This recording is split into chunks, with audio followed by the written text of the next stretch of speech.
Let us not forget everything that happens. It's by the will of Allah. Holy will. It's time to unite and stand, and we will be the best amongst men. It's not time to be extreme or do the unthinkable, but to stand together as one. Tune into Sunnah followers, stream it every day, various platforms. Trust me, you'll find a way. Sunnah followers.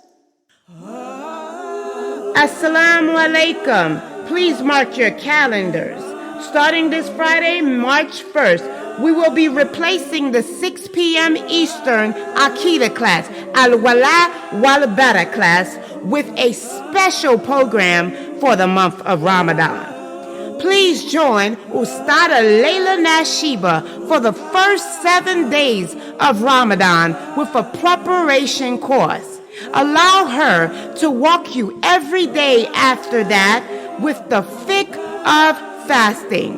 Don't forget, mark your calendars, and we're streaming it right here on Sunnahfollowers. Ina alhamdulillah, wa salat, wa salam ala, wa rasulallah. I want to welcome everybody to our Ramadan prep class. And before I welcome everybody, Sister Femme, are you present? You're here, right? Yeah. Okay, keep your eye on the Zoom room, okay? Yeah, because we got people that'll probably be coming in. So get ready. Okay, so alhamdulillah, I want to welcome everybody to our Ramadan prep class.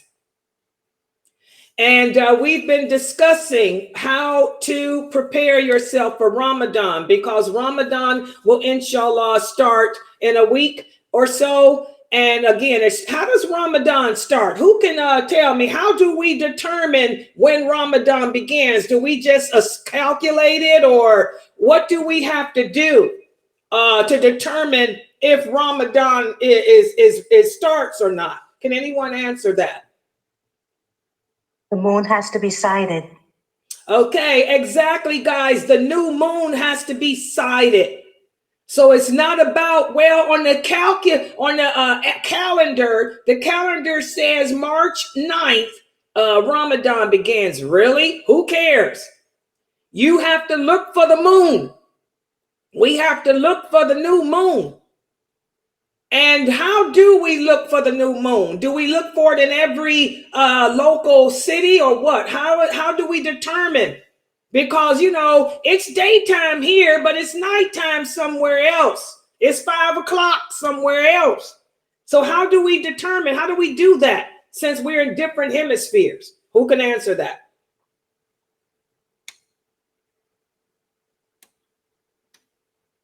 What's the rule about sighting the moon? In other words, no one knows?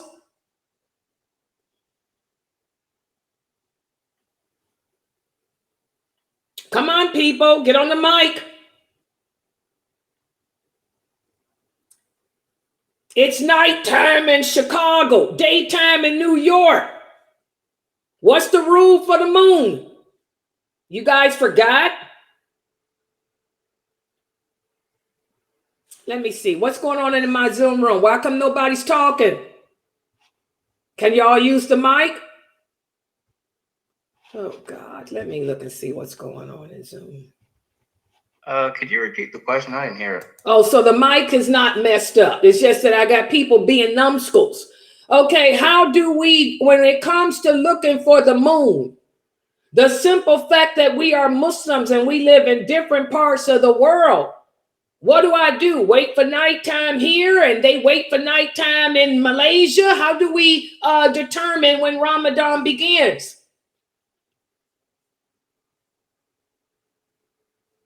Y'all forgot? The first place that sights the moon, and it's from a reliable source, we take their sighting and we all fast together.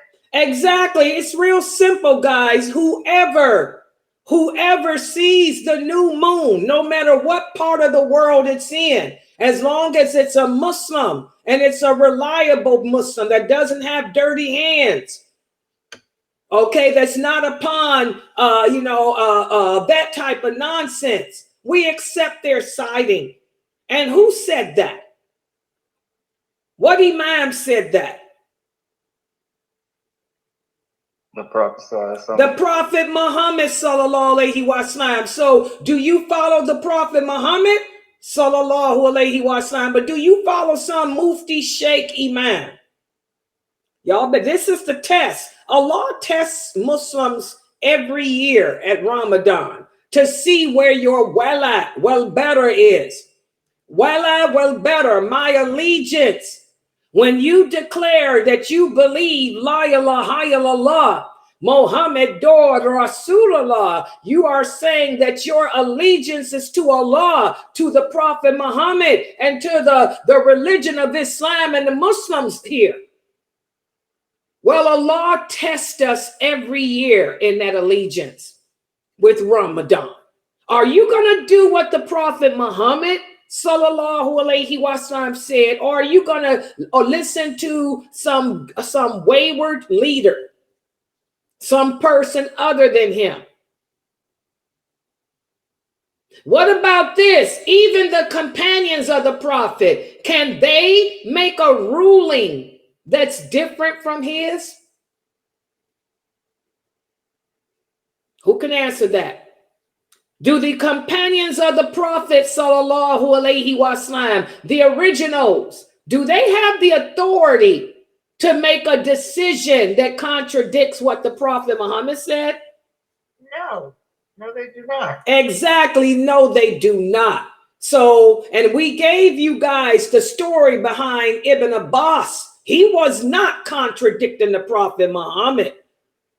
In fact, he followed what the Prophet said. The Prophet said, if a person that's unreliable comes to you and says they've seen the moon, we don't take their testimony.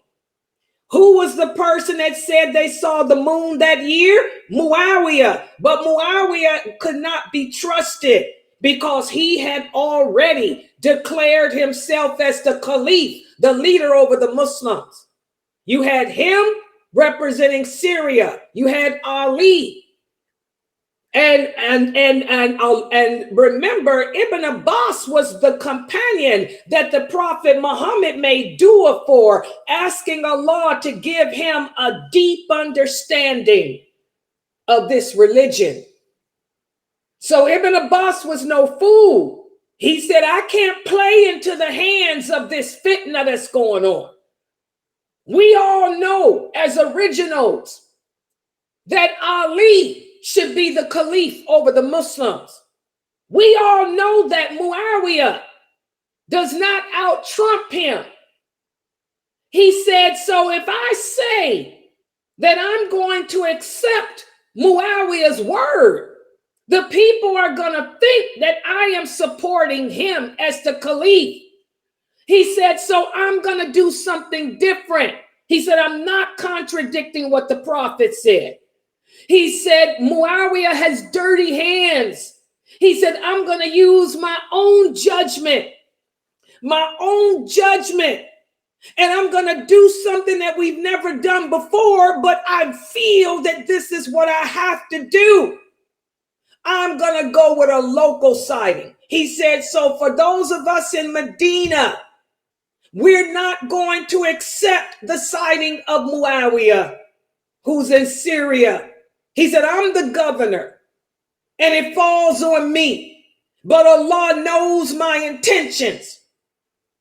Allah knows I'm not making a ruling against him or our prophet. He said, we don't want any parts of this fitna. We do support Ali. Muawiyah needs us, the originals, to support him. He said, so I'm not doing it. I'm not going to go with his sighting. I'm going to use my own judgment and do local. Some of the companions that were reliving, that were still living, agreed with him, but many others didn't. Sa'id al-Khudri was one. He said, but this is contradicting the prophet. He said, no, the prophet said, dirty hands. He said, you guys know Muawiyah came here trying to get me and Abu Dar and others, and you too, Sa'id. He said he was been trying to get all of us to support him. And you know, the prophet said when this happens, that we stay in or out of it. He says, so I'm going to take the fall for it. And that's where that local sighting happened. It happened then for that reason, that one time. And it was not to supersede a law, the prophet.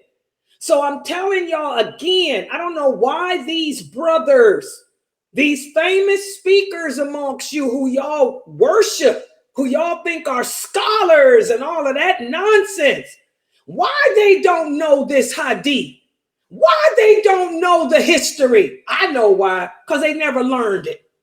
All they did was learn how to sing the Quran. They went to Quran school. But like the prophet said, you can sing the Quran all you want to. You will never understand it till you learn what happened with me, what happened with my companions, the history. I didn't learn to sing the Quran. No. My family made me learn the history, learn the Sunnah, learn the hadiths. All right? So, ain't no local sighting. And I'm telling y'all this because every year this happens. Next week, your imam in your mosque is going to tell you, oh, we're going to go with a local sighting. And then you're going to go to some brother who you think is a sheikh. You may even call him a mufti. And you're going to say, is this true? And he's going to say, it's okay. Don't make a big deal. It ain't okay. It's never okay for us to deviate away from the Sunnah. Ibn Abbas didn't like doing that, but he had no choice. Some of the companions told him, what about the repercussions? We got these Mu'tazila. The Mu'tazila are going to take this and try to make a bitter with it. Ibn Abbas said, Allah knows my intentions. I'm the governor here. He said, I'd rather deal with that than deal with people thinking that I'm supporting Muawiyah over Ali. That's what happened. We are supposed to be protectors of the Sunnah. So it's never okay to deviate away from it. So when y'all hear those sheikhs and imams and muftis and commandams or dozens telling y'all, it's okay, let's go with a local sighting. It's no big deal. It is a big deal. Anytime the Sunnah has been violated, it's a big deal. This is to me. And I want y'all to let it be known. Let Allah be my witness. I talk about this every year. I've been speaking this, preaching this for the past 40 years. I am a protector of the Sunnah. And I hope that be what gets me in paradise when I die. Because it's never okay to violate the Sunnah. All right? Ain't no local sightings. Get over it. Get over your racism. Because you don't like people from Arabia. You don't like people from Kuwait. You don't like people from Malaysia. You don't like Africans. So you're not going to take their sighting. Shame on you. That shows you got some more issues. You got some more problems. You got that tribalism, that racism. And that shows your wala, walbara, your allegiance. Your allegiance is to a race. Your allegiance is to a color instead of to the Muslims. Allah shows all our weaknesses during Ramadan. Oh yeah. Y'all got a lot to work on. But those of you brothers, I'm talking to you famous speakers who telling people it's okay to do a local side. Shame on you. Did Allah say it? Did the Prophet say it? Did even Ibn Abbas say it was okay when he did it? He had no choice. SubhanAllah. All right, so we talked about that. And then we talked about the type of sicknesses. How some people are exempt from fasting, not exempt, but may have to break. Well, some are exempt. Some have to break their fast because of a sickness. Okay, for a regular sickness, be it a headache, a severe migraine, or the COVID, or the flu, or say, for example, you fell and broke your leg, you had to go to emergency, you had to take medicine, pain medication. For those type of sicknesses, if I have to break my fast, do I make those days up or do I pay the ransom? Who can answer that? You have to make up. You have to make those days. Do you guys agree with her answer? She says for a regular sickness that causes you to have to break your fast, you make them up. You don't pay the ransom. Do you guys agree? Yes, I agree. Yes. Exactly. That's correct. So any type of regular sickness, you fell off a ladder or something like that, that you have to break your fast, break it and make that day up after Ramadan. But what about this? How do we define a chronic illness? What's a chronic sickness? That's what we talked about yesterday. What is considered a chronic sickness? A chronic illness would be like cancer, something that will not go away. It's there forever. It's got to be treated forever. And it never gets better. It gets worse. Yeah. Exactly. A chronic illness is a sickness that never goes away and it only gets worse, not better. What about this? What if you have a sickness that never goes away, but it only flares up sometimes? Is that a chronic illness too? It's still chronic illness. It's there. Exactly. That's a chronic illness too. But it's different. The rules are different for those type of chronic illnesses. What about this? You have diabetes. Diabetes is a chronic illness. And by the way, I'm going to talk about those of you who are diabetic, you can fast. Insulin. You can even take your insulin.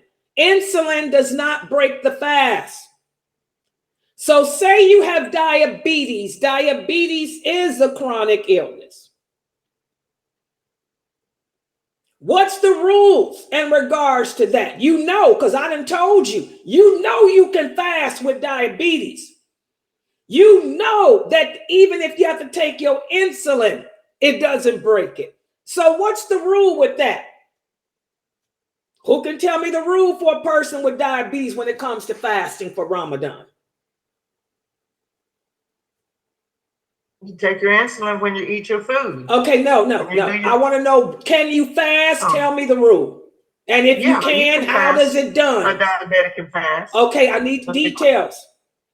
I'm sorry? Give me the details. Go ahead. A diabetic has to fast, and give me what happens. Tell me what the rules for them as they're fasting. Come on, guys, you should know this. I got a lot of diabetic women in here. All right, a diabetic can fast. Just do your normal thing. Take your insulin or what. If you take pills, you take them at your morning sahur or at your evening when you break fast. Only time that you would break your fast is if something happens to that makes you ill and you can't do anything unless you eat some food or something like that. And then, if I'm not mistaken, you have to make that day up. Okay. Do you guys hear what she understood what she was saying? For the person that has diabetes, you fast. You take, if you on pills, You take them in the morning before Fajr, or take them at night before Fajr, or take them at night after Maghrib. If you have to take insulin during the day, you can. Insulin doesn't break the fast, but the pills will. So you got to take those pills either before you start fasting or after. So you go like everybody else, you fast. But what happens? I'm fasting and all of a sudden I start to feel dizzy, or I get that funny taste in my mouth, or I get that feeling. I know that means I'm getting ready to have a attack. What do? You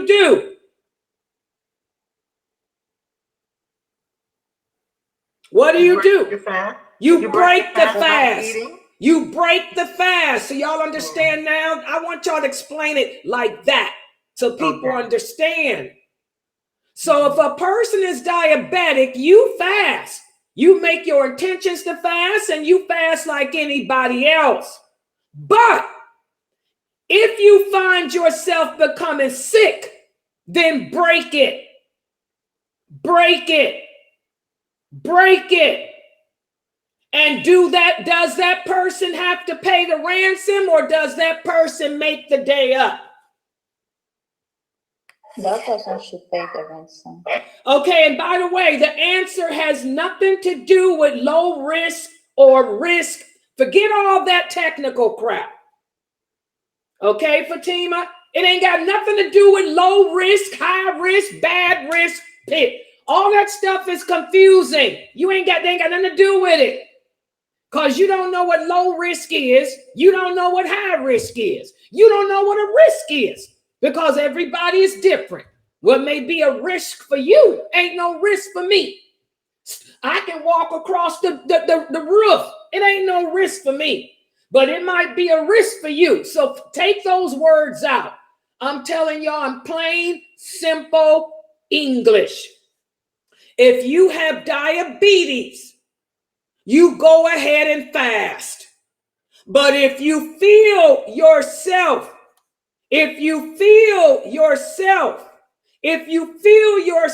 becoming weak, break your fast. Does everybody understand? Do I have to keep checking my blood sugar? See, y'all adding too much to it, Jamila. Y'all making it hard. For those of you on YouTube, y'all typing all kind of garbage that is confusing. You don't got to do. Did Allah say I have to do any of that? We ain't got to do none of that. You ain't got to do none of that. Nope, nope, nope, nope. The religion is easy. Stop making it hard. You fast. Fasting is easy. So if I'm a diabetic, I'm going to go ahead, make my fast.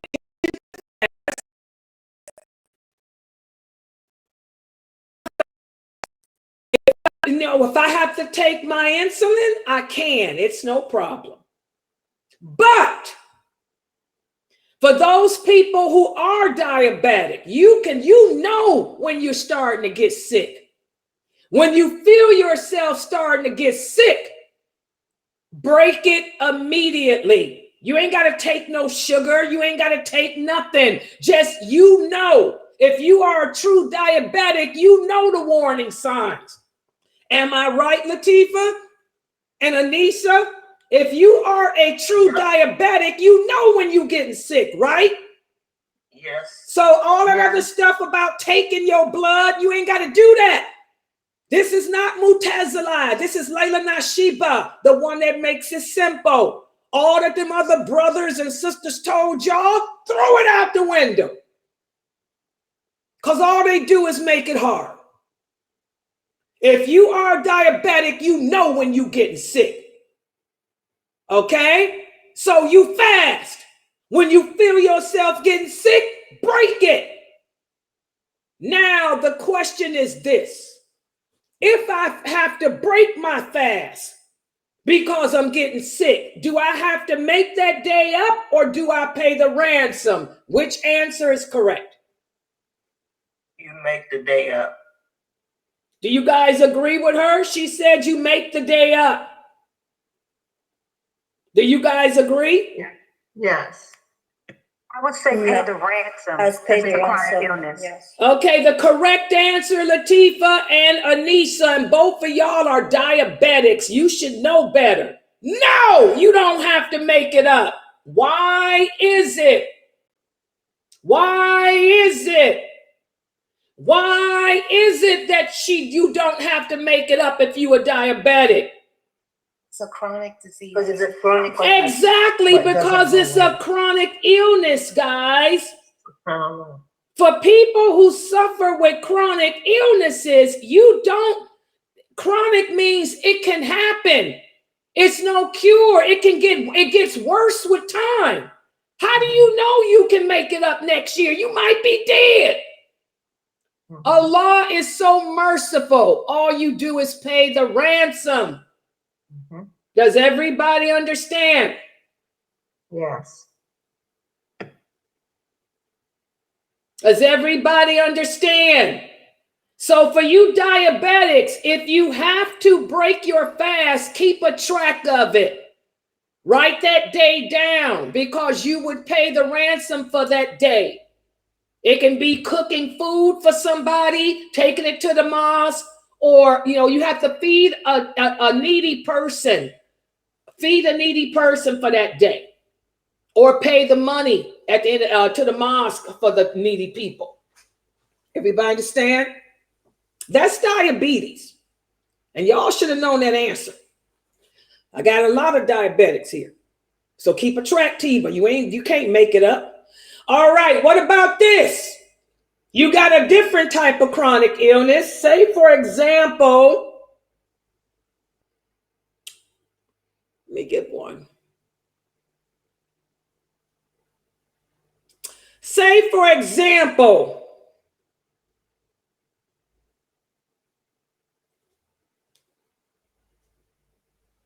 no, Sister Pamela, Allah doesn't want you to punish yourself.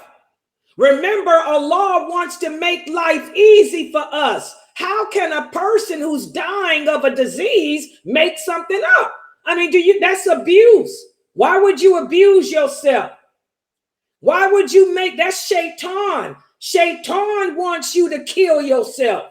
Remember, I told you guys, your personal jinn is assigned to you. What is the thing that he wants to do? He wants you to lose hope, or he wants you to become fanatical and kill yourself, Pamela. Why would you fast when Allah said that you got a chronic illness? Don't even try it. Just take the easy way out. Remember, the Prophet Muhammad, whenever he had the choice to do two things, he always chose the easiest way. Your personal jinn wants y'all to kill yourselves. Okay? So you got to say no to the jinn. You fall in the category of the ransom, Pamela. Pay the ransom. Why put yourself through it? Why put yourself through fasting? That's hard. Making a pot of soup is easy.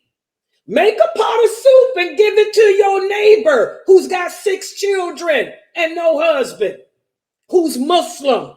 Your Muslim neighbor who's a single woman and can't make ends meet. That's easier than killing yourself. All right. What about this? Another chronic illness. You have, trying to think of a good one, a different one than what I always use. Give me another chronic illness, guys, that can be controlled but can flare up. And Ifti, give me another chronic illness. You're a nurse. That's chronic but can flare up sometimes and not. Yeah, I'm thinking with you. What about men with prostate cancer and things like that? Oh, girl, prostate cancer. That's some people. Men die from that. That ain't nothing that flares up. Okay. What about, yeah, we can use lupus. Let's take lupus. Lupus is a form of cancer. It's a blood disease. It can be controlled, I think, right, Ifti? Yeah, it's a very painful disease. It's a painful disease that can be controlled. Yes. It's chronic, though. There's no cure for it. There's no cure for it. You can die from it. Okay? Sometimes it's okay. Okay, so that's an example of a chronic disease that flares up. Say, for example, your lupus is under control this year. You haven't had any problems with it. You feel good. So when Ramadan comes, you're going to make the attempt to fast because you haven't had any issues.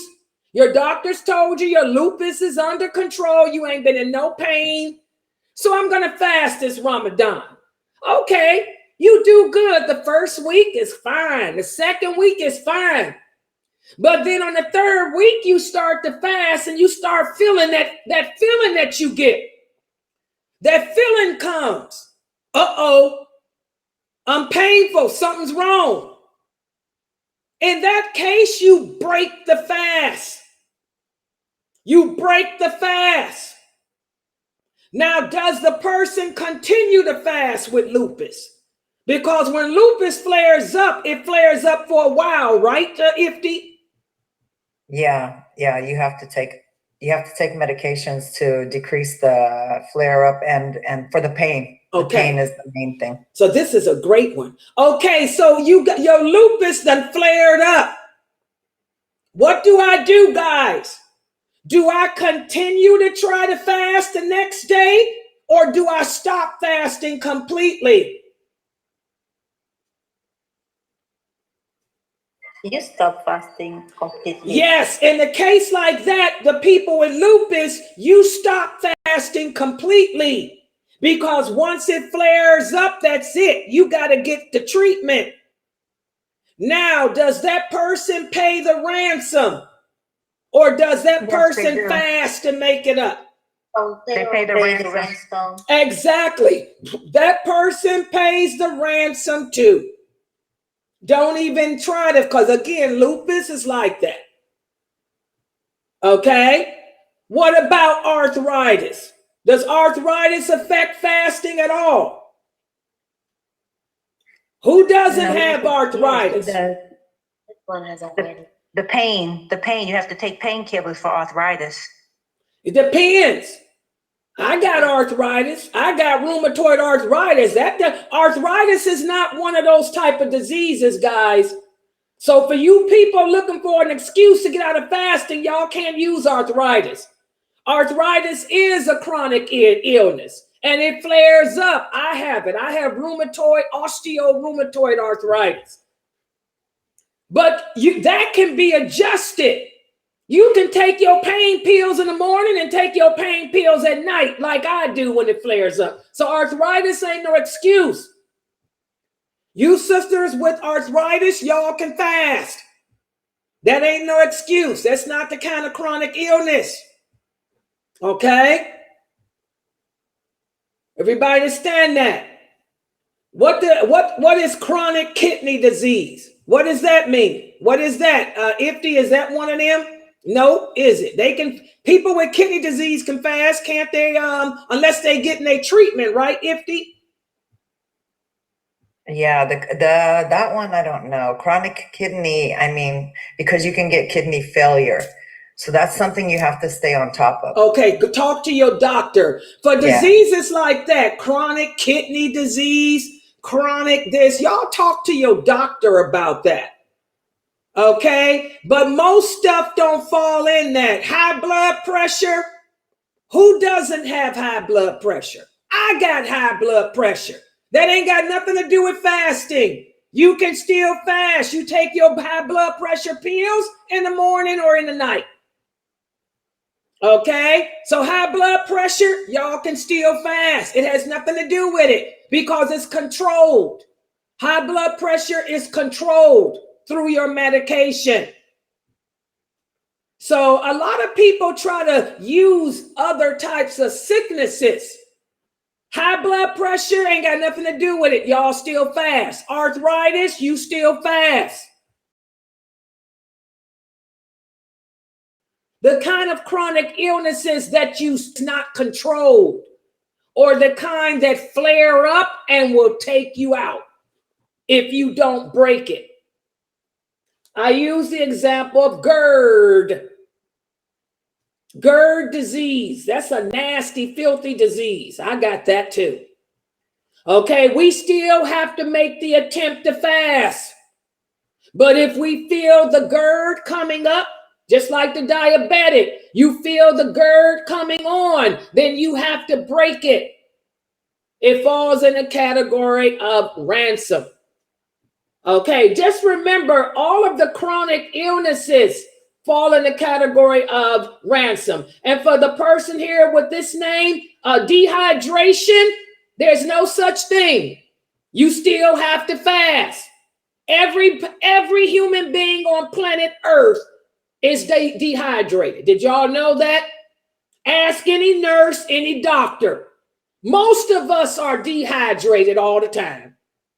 You have to fast. That ain't no chronic illness. That means you need to drink more water. That's all. That ain't no chronic illness. You ain't dehydrated. You ain't dying. You have to fast. Y'all understand that? And you're going to find that people come with all kind of crazy excuses. Okay? COPD, what is that? That's that lung disease. Okay? If you sick with the cold, you break your fast and make it up. COPD, you make it, my client had that. With COPD. That's a breathing. That's just breathing. They can make that up, right? Yeah, you make that day up. Your breathing. Yeah, brother. Has nothing to do with you eating. Yeah, brother Jeffrey, that ain't got nothing to do with anything. COPD, you fast.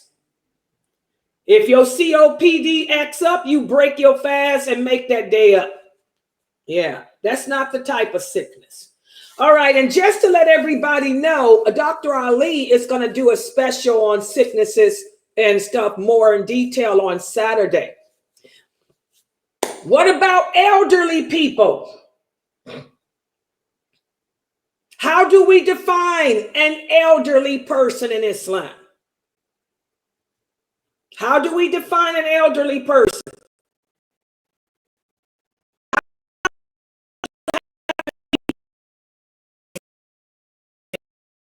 Elderly people don't have to fast. How old does a person have to be in order to be considered exempt from fasting?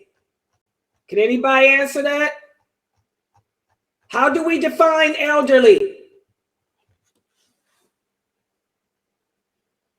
Person that is almost to the brink of death, that people look at them with such pity, and they don't have no type of desire. So I would say to that extent. Okay, an elderly person is a person that is so old and weak that each day they get closer to death.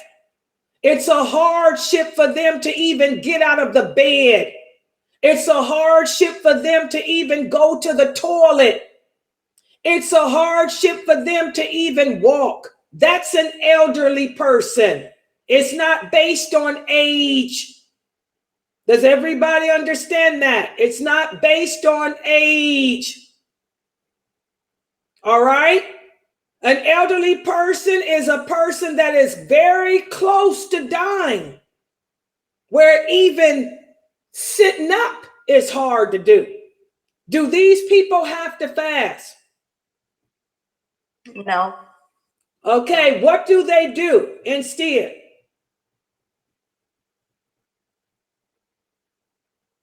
What do they do? If they don't have to fast, what do they do? Pay the ransom. Pay the ransom. Exactly. These are people that fall in the category of the ransom too. They pay the ransom.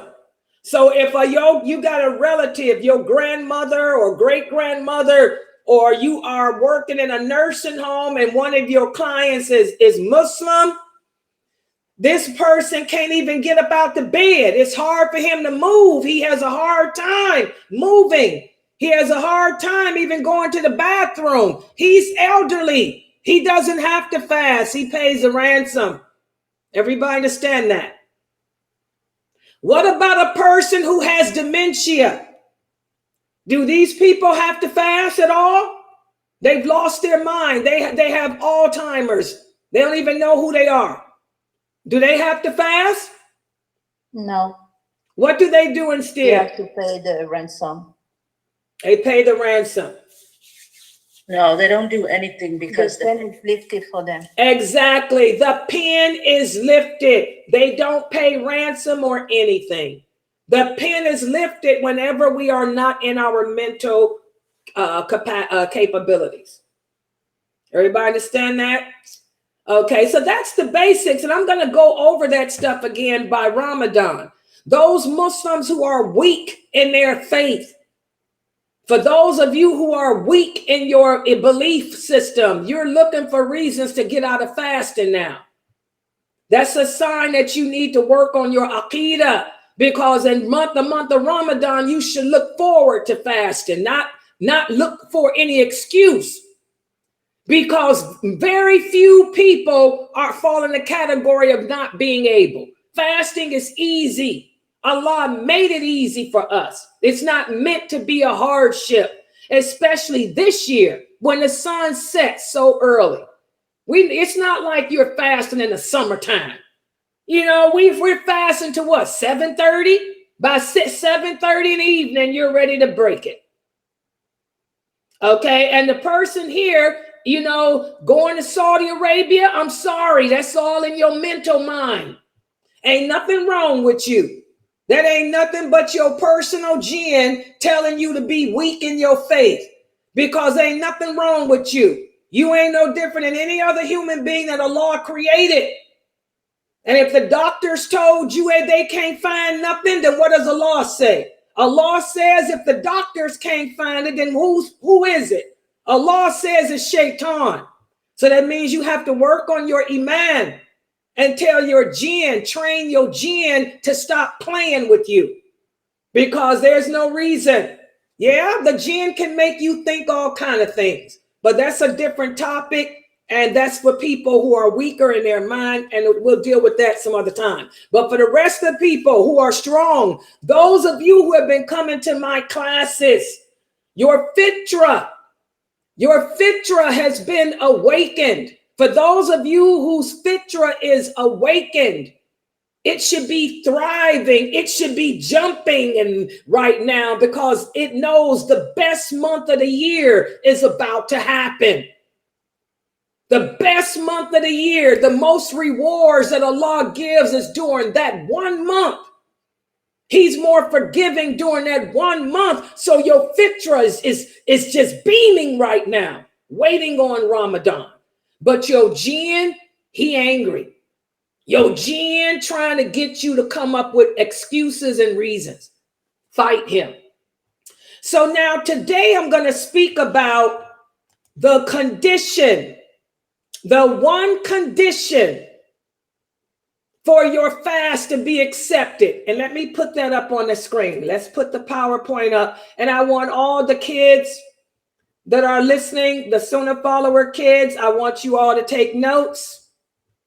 Write them down. Take notes, and also screenshot my PowerPoint. The Sunnah follower kids. Okay, hold on, guys. Make this big screen. Okay, you guys will see the full moon while I go to Zoom first. Zoom people, here you go. I'm going to share you first. Oh, did I share y'all? Zoom, who did I share y'all to? We see something, but it's not the PowerPoint. I shared y'all to the wrong thing. It's not. I shared y'all to my stream program. I'm sorry. Hold on. This is PowerPoint. Okay. Yeah, I got to. There you go. Okay, here we go, guys. PowerPoint. There it is. Let me put it on for you guys here on YouTube. Hold on. There. Okay, here we go. And I need to break it here. Okay, inshallah, everybody can see this. Today, we're going to speak about the condition for your fast to be accepted. In order for Allah to accept your fast, you have to have the intention to fast. And we're going to speak about the intention. Is it showing up on the screen for on YouTube, y'all? Yes. YouTube they see the picture of me, right? Okay. Yes. Okay, Yeah, so today we're going to speak about the intention of fast. Oh, the video view? It shouldn't be video. It should be this picture. It says Ramadan 2024. Y'all see that on YouTube? Yeah, we see it. Okay, because on it's lagging on let me get off of what you call that thing? Telegram been having issues lately. Let me come on YouTube too so I can see on my phone. Hold on. Go to my channel. Plus, I need to see what YouTube looks like on the phone anyway.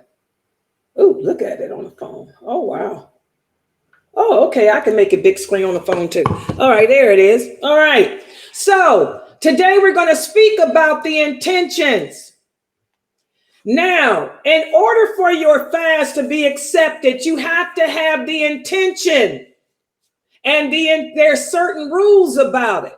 First of all, the Prophet sallallahu alaihi wasallam said there is no fast for the person who did not intend to fast the night before. So there's the condition.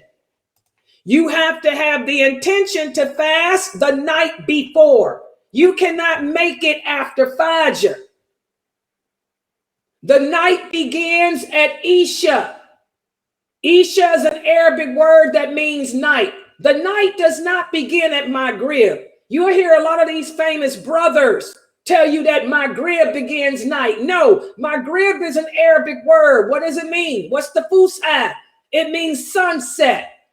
Maghrib means sunset. The word Isha, that's fusha. This is the language of the Prophet. Layla means midnight. That ain't night either. Isha means night. So the night begins at Isha and it lasts until Fajr. It does not begin at Maghrib. So you have to have the intention anytime after Isha and before Fajr. And you can make that intention even 5 seconds before Fajr. And when it comes to the intention, there is no specific supplication to say, because just like when we pray, the intentions are in the heart. So there's no supplication to say. The simple fact that you know that Ramadan begins, that you have to fast at Fajr, that's your intention. The fact that you thought it in your mind, that's your intention. And what I tell all my students to do is this. You do not have to make the intention every night. You can make one intention for the whole month. That's what I do. And that's what I tell my students to do. And that's what I'm going to remind each and every one of you to do when Ramadan begins. When I send out the email letting everybody know that the moon has been sighted, I want you guys to make the intention to fast the entire month after Isha. After you do your Isha prayer, you make intentions in your heart to fast the entire month. And that way you don't have to come to me saying, oh, Sister Laila, I went to sleep and forgot to make intentions while I went to sleep. Well, maybe you should have made it for the whole month. Okay?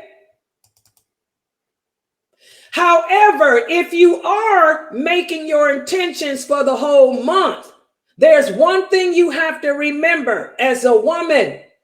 When your menses starts, you have to renew your intention. Does every woman understand me?